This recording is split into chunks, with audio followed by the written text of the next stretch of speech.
Welcome to Whispers and Footsteps. If you enjoy quiet mysteries, don't forget to like and subscribe. Now, take a cup of tea, sit back, and listen carefully because sometimes the softest footsteps hide the darkest secrets. A Secret Buried Since 1919, Chapter 1.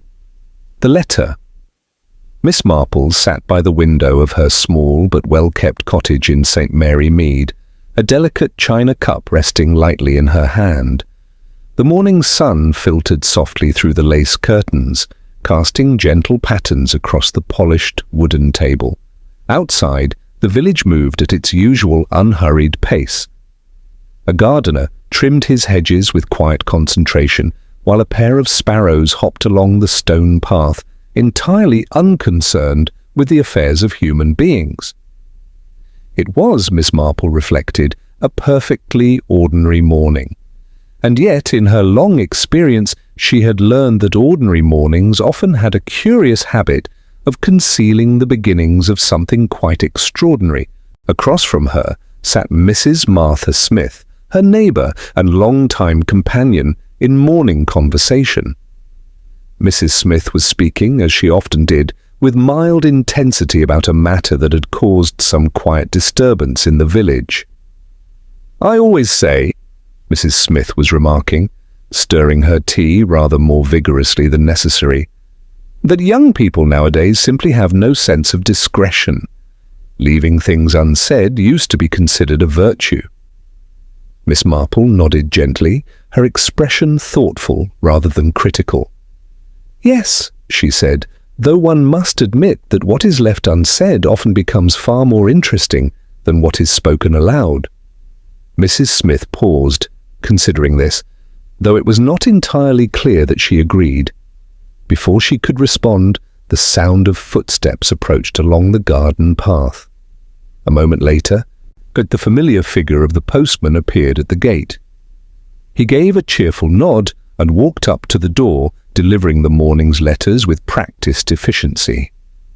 Miss Marple set her cup down and rose to receive them. "Thank you, Mr. Evans," she said pleasantly. "Good morning, Miss Marple," he replied. "A fine day, I should say." "Yes," she agreed, "though one never knows what the day may bring." The postman smiled politely, though perhaps without fully understanding her meaning, and went on his way. Miss Marple returned to her seat and began sorting through the small stack of letters. There was nothing particularly unusual at first glance: an account, a circular, and a brief note from her nephew Raymond. But then her fingers paused. One envelope stood out from the rest. It was of good quality paper, its surface smooth and carefully chosen. The handwriting was neat, upright, and precise, written with a steady hand that revealed both education and discipline. Miss Marple's eyes softened slightly. "Ah," she said quietly, almost to herself, "that is from Eleanor." Mrs. Smith leaned forward with interest. "Lady Eleanor? From Elmford Manor?" "Yes," Miss Marple replied, opening the envelope with careful fingers. "We have known each other for many years." She unfolded the letter and read silently. As her eyes moved across the page, her expression did not change dramatically. Miss Marple was not a woman given to outward displays of surprise, but there was perhaps the faintest tightening at the corners of her eyes. When she had finished, she folded the letter once more, slowly and thoughtfully. "Well?" Mrs. Smith asked, unable to contain her curiosity. "Is everything quite all right?" Miss Marple did not answer immediately. Instead, she placed the letter on the table beside her teacup and regarded it for a moment, as though considering not only what had been written, but also what had been left unsaid. "It would appear," she said at last, "that Lady Eleanor is experiencing a series of disturbances." "Disturbances?" Mrs. Smith repeated with immediate interest. "What sort of disturbances?" Miss Marple reached for the letter again and read aloud, her voice calm and measured. "Strange things have begun to happen at Elmford Manor. Objects are moved. Footsteps are heard at night. I feel I am missing something important. Please come. I believe you will understand what others do not." Mrs. Smith gave a small gasp. "Footsteps in the night? That sounds most unsettling." "Yes," Miss Marple said gently. "It does." She placed the letter down once more. "But what is more interesting," she continued, "is that Eleanor has chosen to write to me at all." "What do you mean?" Miss Marple folded her hands neatly in her lap. "Lady Eleanor is not a fanciful woman. She does not concern herself with shadows or imaginings. If she is troubled, then there is something behind it." Mrs. Smith frowned slightly. "You don't suppose it could be a thief?" Miss Marple shook her head almost imperceptibly. "A thief," she said softly, "takes what is valuable. But from the tone of this letter, I do not think anything has been taken." There was a brief silence. Outside, the sparrows had flown away, and the garden seemed suddenly quieter than before. Miss Marple rose from her chair with quiet decisiveness. "I believe," she said, "that I shall go to Elmford Manor tomorrow." Mrs. Old Smith looked surprised. "So soon?" "Yes," Miss Marple replied. "When something is out of place, it is always best to look at it before it has had time to settle again." She moved toward the small bell on the mantelpiece and rang it gently. A moment later, her maid appeared. "Please prepare my travelling bag," Miss Marple said. "I shall be leaving in the morning." "Yes, madam." As the maid left, Mrs. Smith rose as well, sensing that the visit had come to a natural end. "Well," she said, adjusting her shawl, "you must tell me everything when you return." Miss Marple smiled faintly. "If there is anything to tell," she said. But as she spoke, her gaze drifted once more to the letter lying on the table. After Mrs. Smith had gone, Miss Marple remained standing by the window. The village looked exactly as it always did, peaceful, orderly, unchanged. And yet somewhere beyond it, at Elmford Manor, something was not as it should be. Miss Marple had lived long enough to recognize that particular feeling. It was not fear. It was something quieter, something sharper, a sense that a small detail, almost invisible, had shifted out of place. And once such a thing occurred, it was only a matter of time before the truth revealed itself. Miss Marple turned away from the window and began to prepare for her journey. Tomorrow she would go to Elmford Manor. And there, she suspected, she would begin to see what others had failed to notice. Chapter 2. Elmford Manor. Elmford Manor stood at the edge of a wide stretch of countryside, its grey stone walls softened only slightly by age and climbing ivy. The drive leading to it was long and curved, bordered by tall trees whose branches arched overhead like a silent corridor. As the motor car approached, the house seemed to rise gradually into view, solid, dignified, and faintly imposing. Miss Marple observed it quietly through the window. There was nothing outwardly unusual about the place. It had the same air of restrained respectability as many country houses of its kind.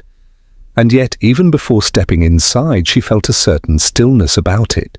Not the comfortable stillness of peace, but something tighter, more watchful. She stepped out of the car with calm composure. The front door opened almost immediately. A tall, neatly dressed man stood there, his posture perfectly straight, his expression controlled. "Miss Marple," he said, with a slight bow, "welcome to Elmford Manor. I am Mason."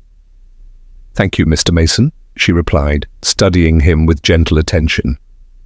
"You keep the house very well." "It is my duty, madam." There was nothing in his tone to suggest anything beyond professionalism, yet Miss Marple noted the precision with which he spoke. It was the manner of a man who measured his words carefully. She was led inside. The interior of the manor was elegant but restrained. Polished floors reflected the light from tall windows, and the air carried a faint scent of old wood and lavender polish. Everything appeared in perfect order, and yet Miss Marple's eyes lingered just briefly on a small detail, a chair slightly out of alignment with the table beside it. It was the sort of thing no one else would notice, but she did. Mason led her into a small morning room where Lady Eleanor awaited. Eleanor rose at once as Miss Marple entered. "Jane," she said, stepping forward and taking her hands warmly, "I am so very glad you came." Miss Marple returned the gesture, though her gaze was already studying her friend with quiet care. Lady Eleanor looked tired, not merely from lack of rest, but from something more persistent. "You must sit," Eleanor said, guiding her toward a chair near the bay window. "You have had a long journey." Miss Marple seated herself calmly. "The journey was quite pleasant," she said. "But your letters suggested that matters here have not been." Eleanor hesitated. For a moment she seemed unsure how to begin. Then she drew in a breath and sat opposite Miss Marple. "It began about 2 weeks ago," she said slowly. "At first I thought very little of it. A door left open, a chair slightly moved. Small things easily explained." Miss Marple nodded gently. "Yes," she said. "Such things often are." "But then," Eleanor continued, "it began to happen more frequently. Papers in the study were disturbed, not taken, just rearranged, as though someone had been searching for something." Miss Marple's fingers rested lightly on her lap. "And no one admitted to it?" "No," Eleanor said firmly. "I asked everyone, the staff, my brother. No one knew anything." Miss Marple tilted her head slightly. "And your brother? What is his opinion?" Eleanor's expression tightened just a little. "Henry says it is nothing. He insists I am imagining it." "Do you believe you are?" Eleanor met her gaze directly. "No." Miss Marple inclined her head. "Then we must assume you are not." At that moment, there was a soft knock at the door. "Enter," Eleanor said. Mason stepped inside. "Madam," he said, "the kitchen maid reports hearing movement again in the basement last night." Eleanor's hand tightened slightly against the arm of her chair. "You see?" she said, turning to Miss Marple. Miss Marple, however, was watching Mason. "And what do you make of it, Mr. Mason?" she asked quietly. Mason paused, just briefly. "I make nothing of it, madam," he said. "Servants are sometimes impressionable." "Indeed," Miss Marple said, but she did not entirely agree. After Mason withdrew, Eleanor spoke again, her voice lower now. "There is something else," she said. "Last night I woke suddenly, I do not know why, but I was certain someone was outside my door." Miss Marple remained very still. "Did you hear anything?" "Only the faintest sound." "As though someone shifted their weight on the floorboards." Miss Marple considered this. Then she spoke, her tone thoughtful rather than alarmed. "When someone moves quietly in a house," she said, "it is often because they do not wish to be heard." Eleanor leaned forward slightly. "You think someone is hiding something?" Miss Marple did not answer immediately. Instead, she glanced around the room. Everything appeared orderly, carefully maintained, precisely arranged. And yet, there was that same feeling again. Not disorder, but disturbance, a subtle difference. Finally, she turned back to Eleanor. "When something is moved," she said gently, "it is rarely done without purpose." Eleanor's voice was barely above a whisper. But what could anyone be searching for? Miss Marple gave a faint, almost absent smile. "That," she said, "is what we must discover." Outside, the light had begun to fade slightly and the long shadows of the garden stretched toward the windows. The house remained quiet. But Miss Marple had the distinct impression that the quiet was not entirely natural. It was the sort of quiet that waits, and somewhere within it, something was already in motion. Chapter 3. The First Clue. The following morning at Elmford Manor began under a pale and muted sky. A soft grey light filtered through the tall windows, giving the long corridors a slightly subdued appearance, as though the house itself had not yet fully awakened. Miss Marple was among the first to arrive at the breakfast table. She seated herself quietly, her manner as calm and unassuming as ever. To an outside observer, she might have appeared merely an elderly lady enjoying her morning meal. But in truth, her attention was already engaged, alert, observant, and quietly precise. One by one, the others entered. Lady Eleanor came first. She offered Miss Marple a small, polite smile, but it did not quite reach her eyes. There was a certain strain about her this morning, as though the events of the previous night had settled uneasily upon her mind. Henry Whitcomb followed soon after. He greeted Miss Marple with a brief nod and took his seat with an air of restrained impatience.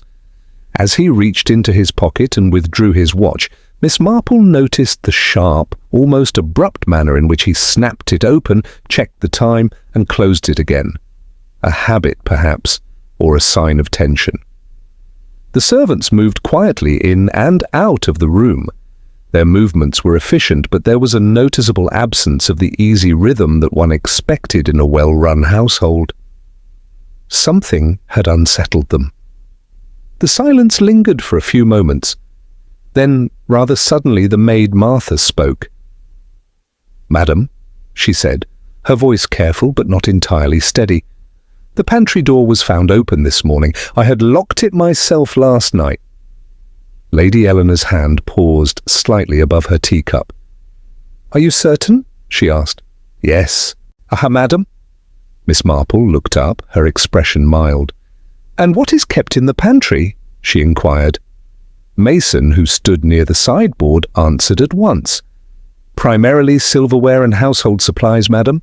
Henry gave a short, dismissive sound. "Surely we are not to believe that someone is wandering about the house in search of spoons," he said. Miss Marple allowed herself a faint smile. "A thief," she said gently, "generally knows what he intends to take." She paused. "But someone who searches without taking may not yet have found what he is looking for." Henry's expression tightened slightly. "That seems rather imaginative," he said. "Does it?"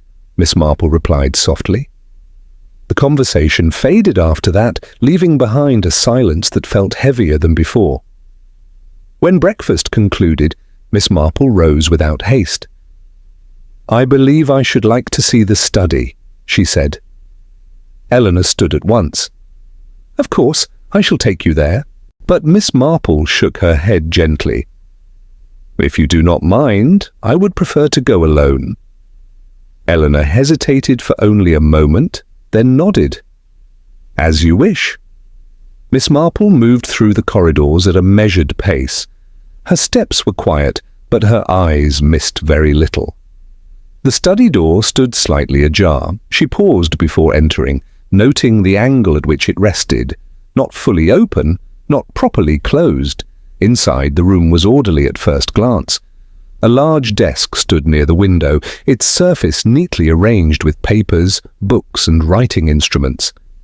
Heavy curtains framed the tall glass panes, and a faint current of air stirred them just slightly. Miss Marple crossed the room slowly. She did not go immediately to the desk. Instead, she stood still for a moment, allowing her senses to adjust. Then she noticed it. The curtain. One corner hung differently from the rest, an irregular fold that did not match the natural fall of the fabric. She moved closer. A faint draught brushed against her hand. The window, however, was locked. Miss Marple's gaze lowered. On the rug, just beneath the edge of the curtain, there was a mark. She bent slightly. It was a footprint, not clean or sharply defined, but present enough to be recognized. A heavy sole, not polished, not the sort of shoe worn indoors. She studied it carefully. Practical, she murmured under her breath, not decorative. Rising slowly, she glanced again around the room. Everything else appeared untouched, or rather, carefully returned to its place. Her attention shifted once more to the curtain. As she moved it gently aside, something small caught her eye. Near the edge of the wooden frame, barely visible, was a thin splinter of painted wood. Miss Marple reached out and examined it closely. It did not belong there. It was not part of the original structure. "Interesting," she said quietly. A wedge. Something used to hold the door open without sound. She straightened, her expression thoughtful. This was no accident, no wandering presence in the night. Whoever had entered this room had done so deliberately, and with care. More importantly, they had not forced their way in. Miss Marple moved toward the door and paused. The house was silent once again, but now that silence felt different, not empty, not peaceful, but watchful. She turned back briefly, her gaze sweeping across the study one final time. Then, with a faint and almost imperceptible nod, she stepped out into the corridor. One thing, at least, had become clear. This was not the work of an outsider. Whoever had been moving through Elmford Manor at night knew it very well indeed. Chapter 4. The Garden Incident. The day passed quietly at Elmford Manor, though the quiet itself seemed strained, as though the house were holding its breath. By late afternoon, the light had softened into that gentle golden hue that lingers just before evening. Miss Marple sat on the terrace with Lady Eleanor, a small table between them laid with tea. From this vantage point, the gardens appeared perfectly peaceful. Neatly trimmed hedges bordered the wide lawn, and an old elm tree stood slightly apart, its long branches stretching outward like protective arms. Beyond it, a narrow path led toward a small tool shed near the edge of the grounds. It was, Miss Marple reflected, a most respectable setting, and yet she had already learned that appearances, particularly in well-kept households, could be misleading. Eleanor poured the tea with careful hands, though Miss Marple noticed the faint tremor in her movements. "You must think me very foolish," Eleanor said after a moment, forcing a small smile, "to imagine such things in my own home." Miss Marple accepted her cup calmly. "My dear Eleanor," she said gently, "people rarely imagine patterns without reason. The difficulty is not in seeing something unusual, but in understanding it correctly." Eleanor seemed about to reply, when suddenly a sharp cry cut through the stillness. It came from the garden. Both women rose at once. "Henry!" Eleanor exclaimed. They hurried down the steps and across the lawn, the soft grass muffling their footsteps.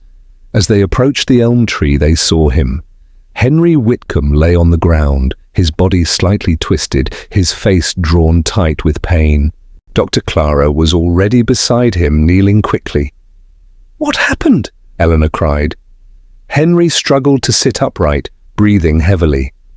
There was someone," he said, "in the bushes. I heard movement, and when I turned, someone pushed me."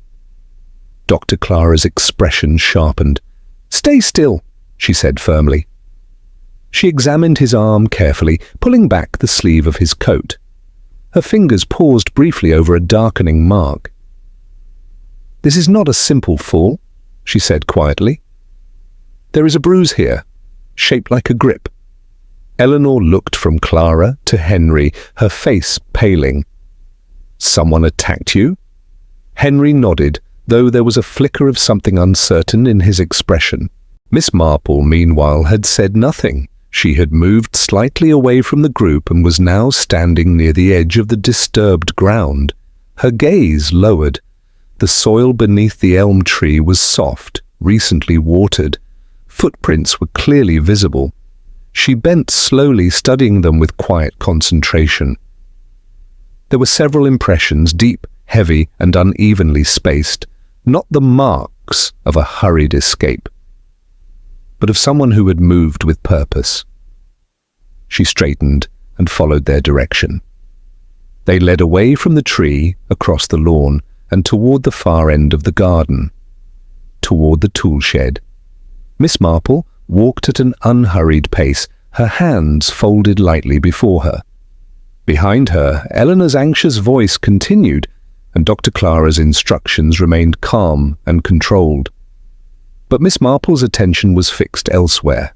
At the shed. She reached it and paused. The door was closed, but not properly. It rested against the frame in a way that suggested it had been shut hastily. Miss Marple extended her hand and touched it lightly. The wood was marked, fresh scratches, small, jagged, and recent, as though the door had been pulled or pushed too quickly. She opened it gently. Inside, the shed was dim and smelled faintly of earth and old tools. Nothing appeared immediately disturbed. And yet, there was that same feeling again. Something had happened here. Something quick. Something deliberate. Miss Marple stepped back outside. Her eyes moved slowly across the ground. Near the entrance, a small twig lay broken. She picked it up carefully. The break was clean and fresh, not from age, from pressure. Someone had stood here, waited perhaps. She turned her gaze back toward the elm tree in the distance. From this position, the line of sight was clear. Perfect, in fact. A person standing here would have seen Henry approach, would have known exactly when to act. Miss Marple remained very still.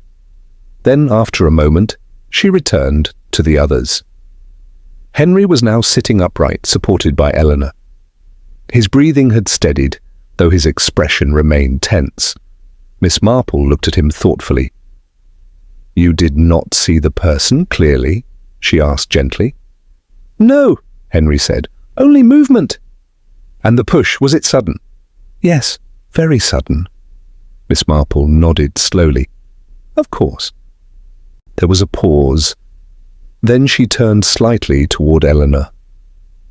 "My dear," she said quietly, "it seems your visitor is becoming less careful." Eleanor's voice trembled. "What do you mean?" Miss Marple's gaze shifted once more toward the shed. "It is one thing to search quietly," she said. "Quite another, to prevent someone from getting in the way." Eleanor stared at her. "You think this is connected?" Miss Marple gave a faint, thoughtful smile. "I do not believe in coincidences," she said softly.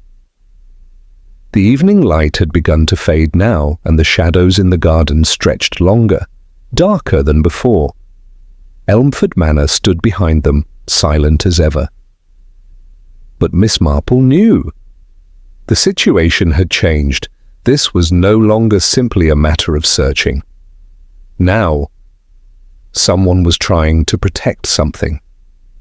And that made the matter far more serious indeed. Chapter 5.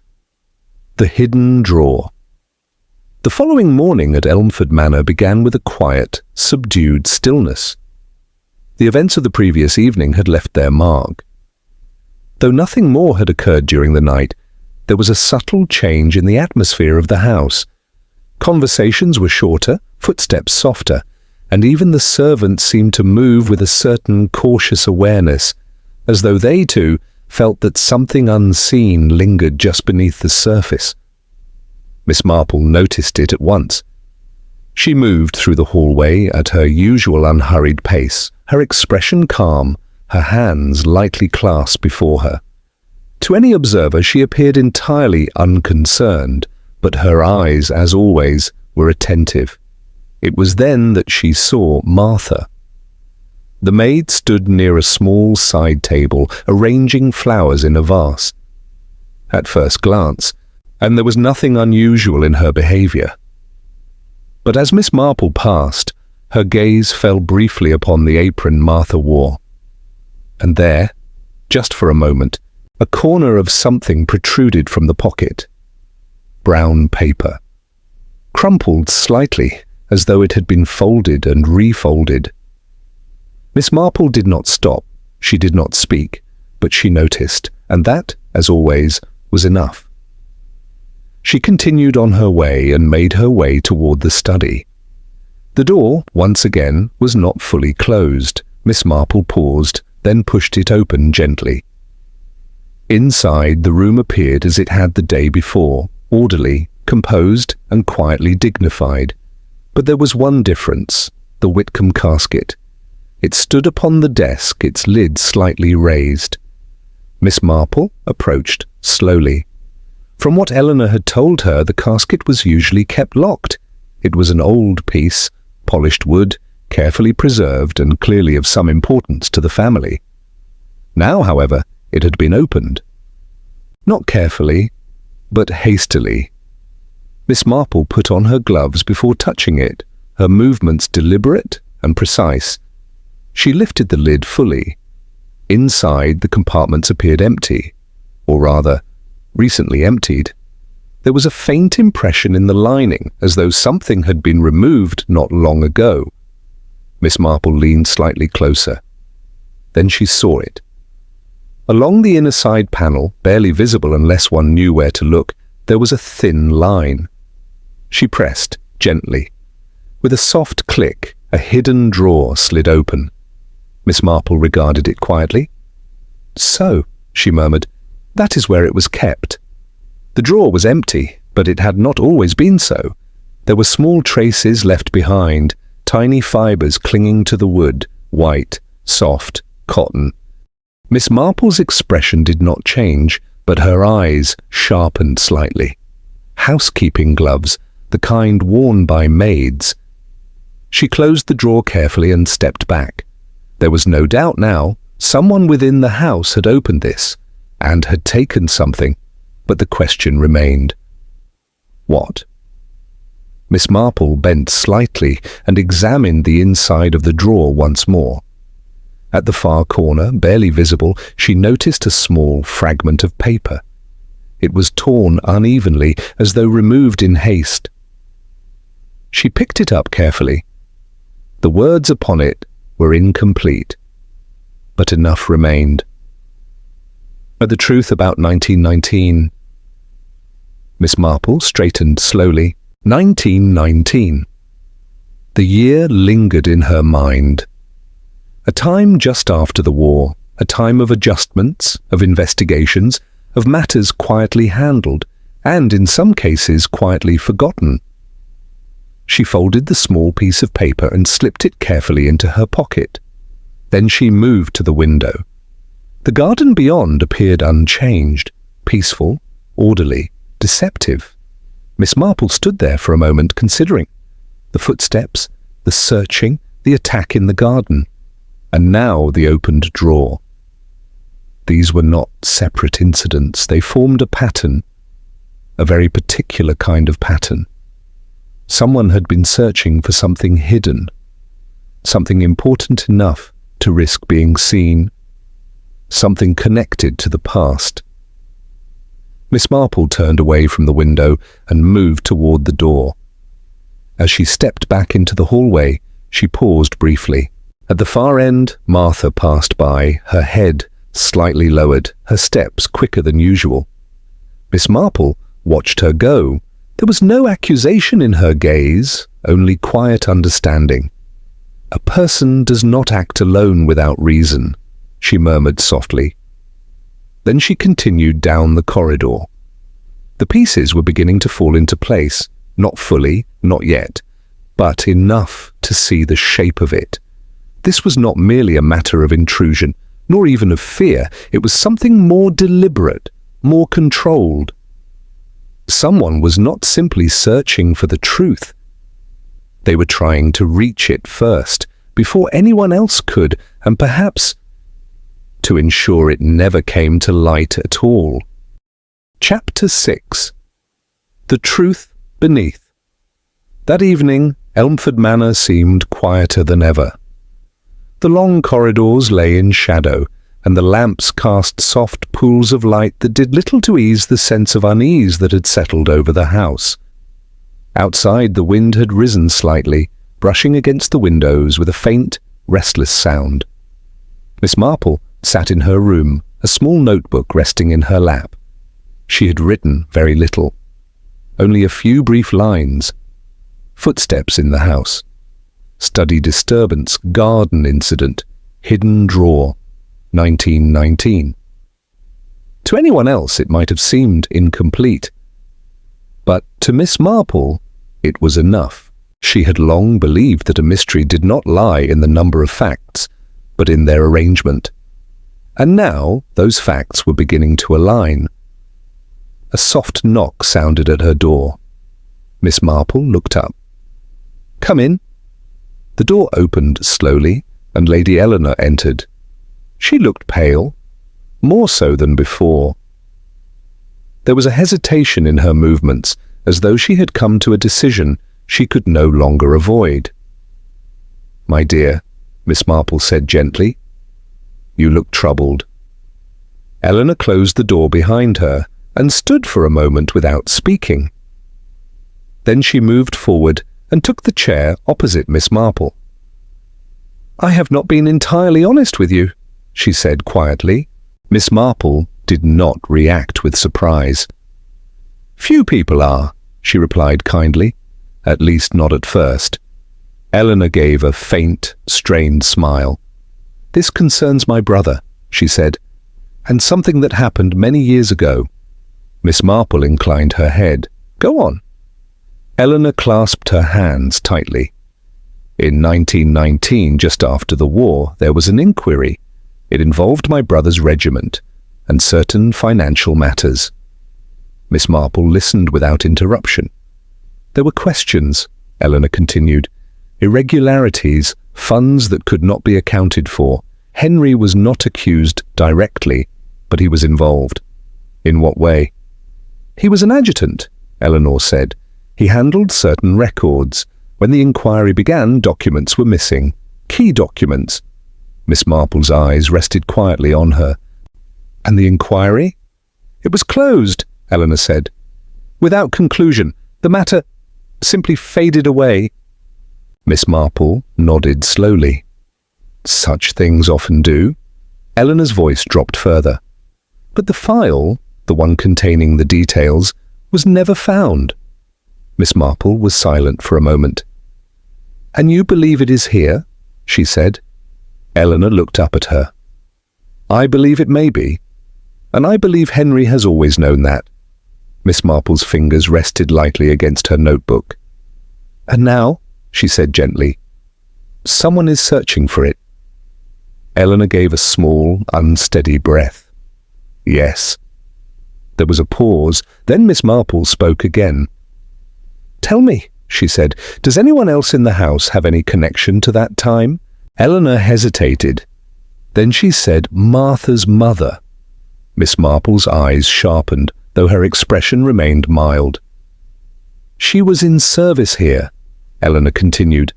"At the time of the inquiry, she saw a great deal, perhaps more than she was meant to." "And Martha?" Miss Marple asked quietly. "After her mother's death," Eleanor said, "she inherited certain personal effects, letters, papers. I cannot say for certain." Miss Marple nodded. "I see." She leaned back slightly in her chair. The pieces were now clearer: the hidden drawer, the missing document, the careful searching, and the sudden urgency. "This is no longer simply a matter of curiosity," she said at last. "It is a matter of preservation." Eleanor looked at her. "Preservation?" Miss Marple gave a faint, thoughtful smile. "There are two kinds of people in such situations," she said. "Those who seek the truth, and those who wish to prevent it from being found." Eleanor's voice trembled slightly. "And which do you think we have here?" Miss Marple did not answer immediately. Instead, she rose and moved toward the window. The garden lay in darkness now, the shape of the old elm tree barely visible against the night sky. "Consider the incident yesterday," she said quietly. "Your brother claims he was attacked. Yet the marks suggest something less unexpected." Eleanor stared at her. "You think?" "I think," Miss Marple said gently, "that the timing was very convenient." She turned back. If a man fears discovery, he may attempt to distract attention. "Hate to create confusion." Eleanor's face paled further. "Henry, we would not—" Miss Marple raised a hand slightly. "I do not yet accuse," she said calmly. "I observe." There was another silence. Then Miss Marple returned to her chair. "In any case," she continued, "we may be certain of one thing."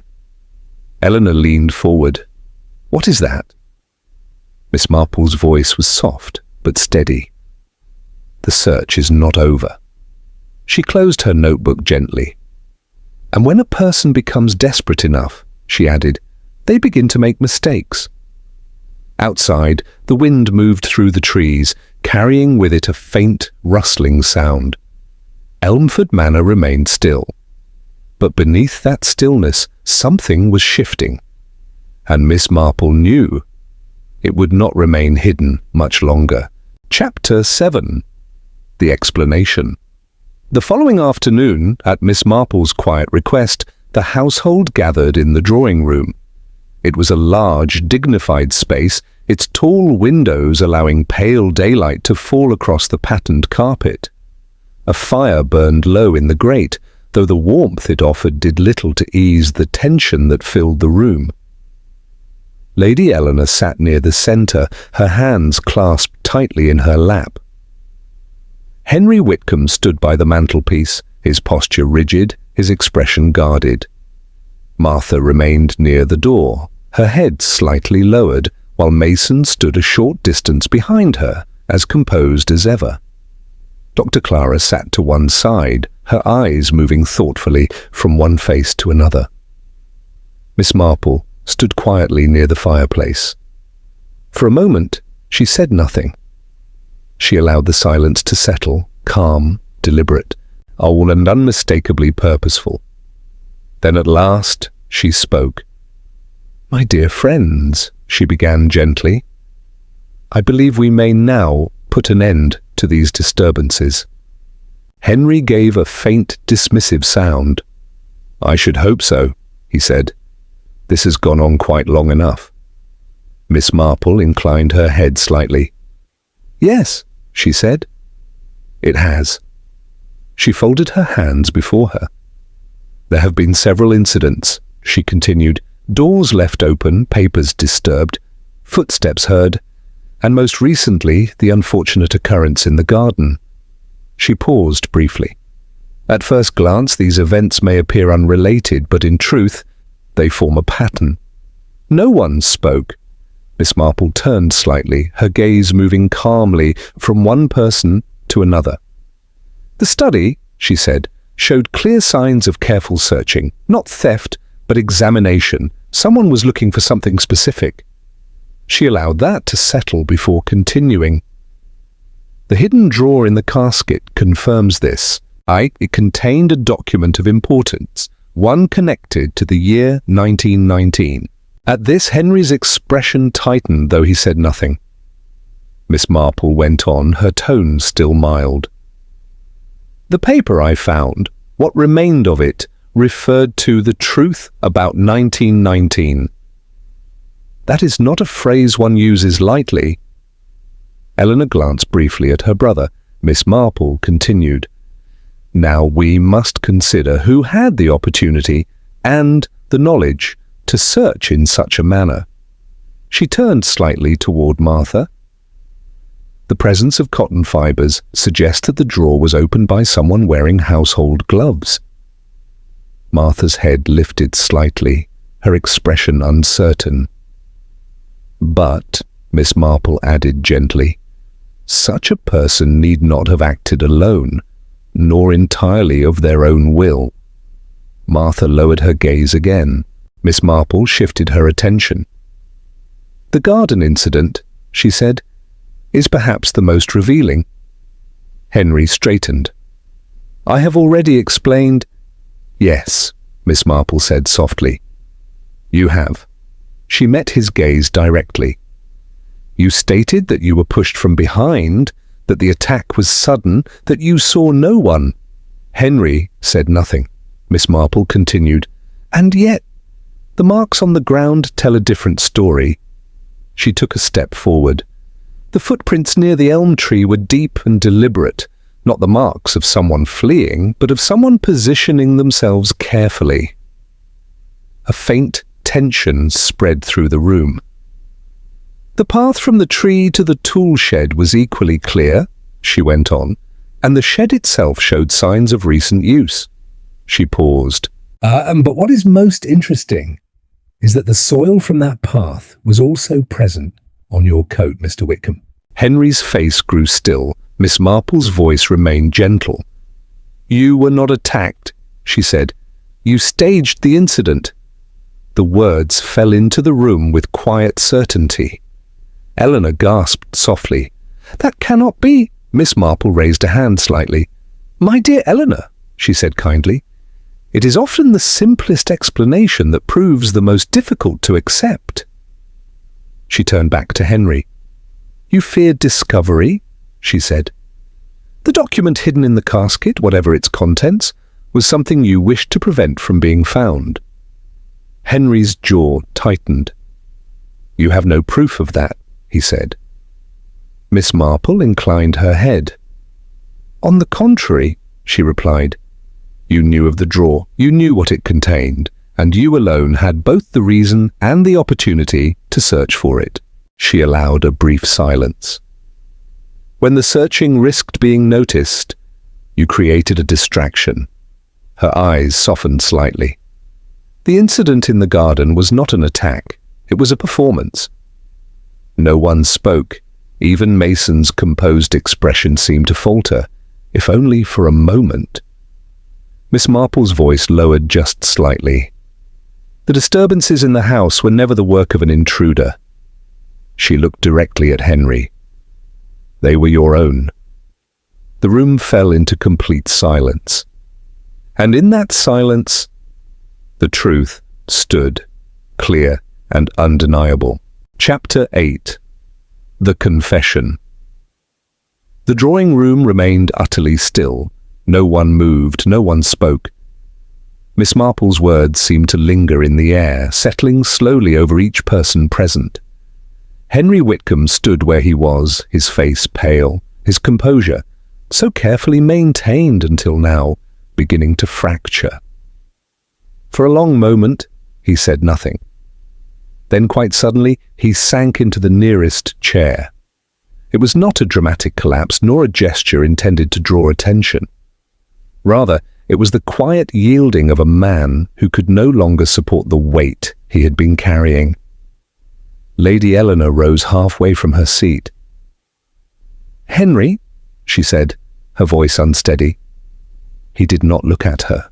Instead, he passed a hand slowly across his face, as though attempting to gather himself.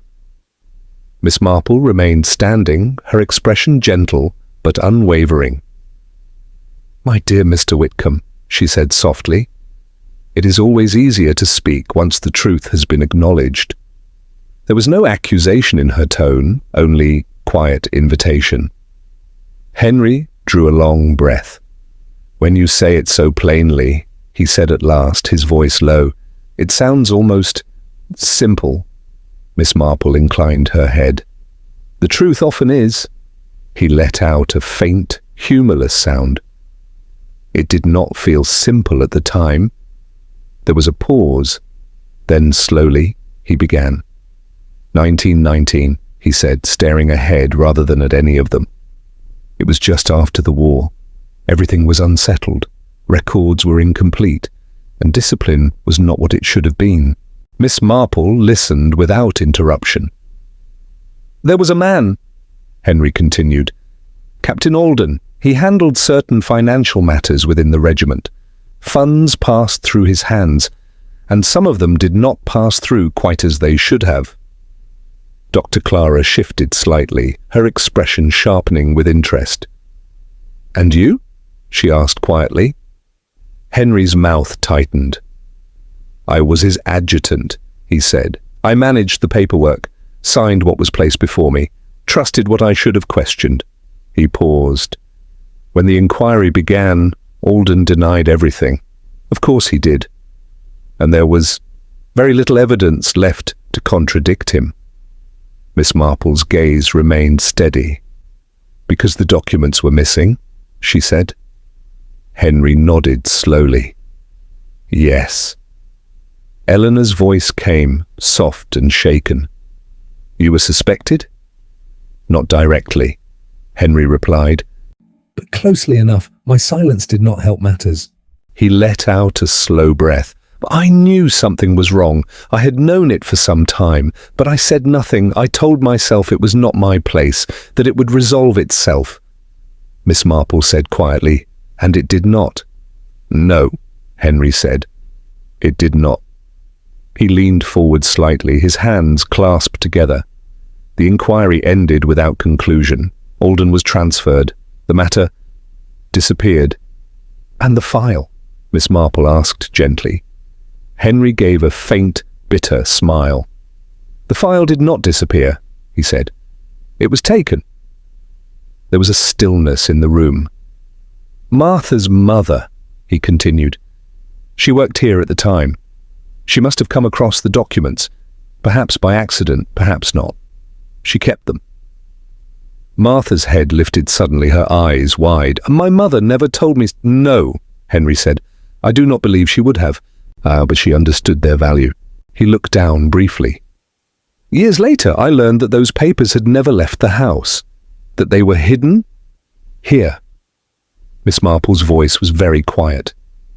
"In the casket?" "Yes." Eleanor stared at him. "Then all this time—" "I did not know exactly where," Henry interrupted. "Only that they existed, and that if they were found, the past would not remain buried." He closed his eyes for a moment. "It was not only Alden who would have been exposed," he said. "My own part, my silence, would have been brought into question again." Miss Marple spoke softly. "You feared judgment?" Henry gave a small nod. Yes. There was no attempt to defend himself now. "I did not want it reopened," he said. "Not after so many years, not after everything had settled." "And so you searched," Miss Marple said. "Yes. At night, quietly." It's carefully. "Yes, and when you feared discovery, you created a distraction." Henry gave a faint, tired smile. "The garden incident," he said. "Yes." Eleanor sank slowly back into her chair. "Oh, Henry!" He looked at her then at last. "I did not mean to frighten you," he said quietly. "But you did," she replied. There was no anger in her voice, only sadness. Miss Marple spoke again, her tone as gentle as before. "Mr. Whitcomb," she said, "the past has a way of remaining present, whether we acknowledge it or not." Henry did not reply. "The difference," she continued, "is whether we allow it to burden us or choose to face it." He lowered his gaze. "I see that now." There was a long silence, not tense, not uneasy, but reflective. Miss Marple moved toward the window. Outside, the garden lay calm beneath the fading light. The old elm tree stood as it always had, unchanged and unmoved. The house, too, seemed quieter now. Not because the mystery had vanished, but because it had been understood. Miss Marple turned back to the room. "My dear Eleanor," she said gently, "I believe your disturbances have come to an end." Eleanor managed a small, weary smile. "Yes," she said, "I believe they have." And for the first time since Miss Marple's arrival, the silence of Elmford Manor felt at peace. Thanks for watching. If you liked this story, make sure to subscribe for more.